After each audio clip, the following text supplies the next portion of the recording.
Hi, I'm Sarah from The Upcoming. An absolute pleasure to be able to speak to you today. Huge congrats on the film. I just love how it's this complete mashup of genres. It's kind of like a romantic drama, but there's also action thriller. There's also this coming of age thread.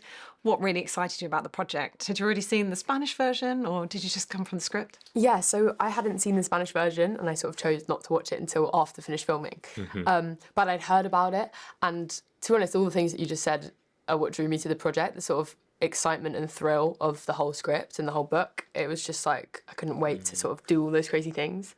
There's also our directors. Yeah, and then meeting the directors. We met our directors, Danny and Charlotte, they were amazing. And Yeah. their ideas and how they wanted to shoot it, Yeah. and their references were just, and the mood board that they showed us was just so cool. Yeah, definitely. I think for me, like, you know, two young, like, female directors was just, like, surreal to see, and it's their first feature film, which was just crazy.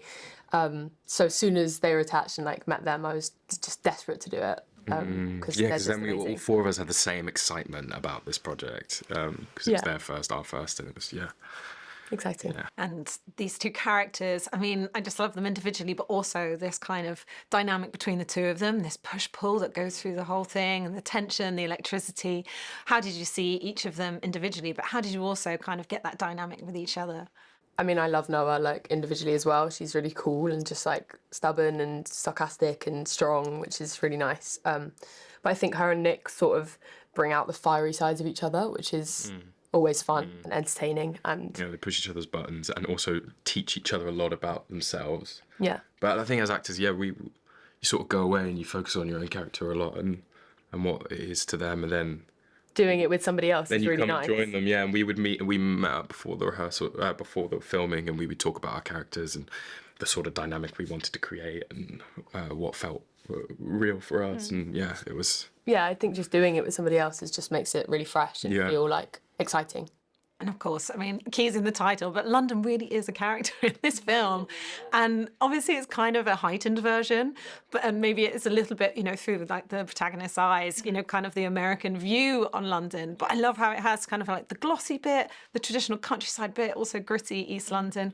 What was it like shooting here and kind of seeing the city put on screen in that way? Crazy. Yeah, just like you say, like, it was just, like, beyond belief, like, filming in some of these places, like, where did we film with the Shard in the background and like And I was like, the Shard's over there. and on Chelsea Bridge and the V&A Museum. It's just all these places that were just our like unit base was outside Buckingham Palace at one point. Yeah, it You was- step out your trailer and there's Buckingham Palace. It was insane. But I think, like, watching the film for the first time as well, we both were just so excited about London. And like you say, I think it really is through Noah's eyes and how it made me think, like, oh my God, London's amazing. Like, so beautiful as well, grand and Yeah.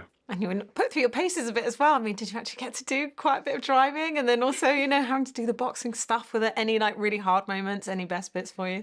I think stamina was tough. Me and Sam, we were. It was a long day of fighting, and it was cold, and it was we were Nighttime. We were a bit. It was night, middle of the night, and so that was. you guys that did was so cool. well though. You prepped so much for it and it was just like so exciting to Thank see. you. Yeah. It was such a fun day. It was one of my favourite days. But all the car stuff as well was so fun. Like when we went to Brands Hatch and the Yeah. Stig raced us around the track. Yeah, we went to Brands Hatch. My stunt driver in the movie is the Stig from Top Gear, which is like so surreal. Yeah. My brother was thrilled by that, and he like drove us around full speed on the track the day that we filmed there, and it was like crazy.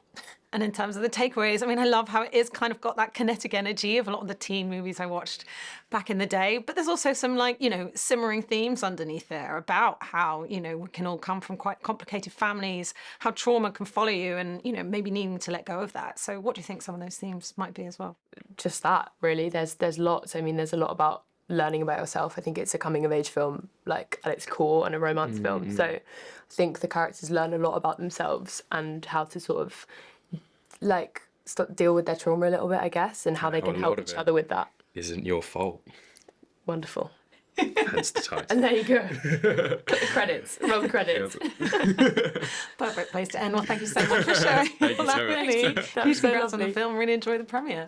Thank you. Lovely to very meet you. much.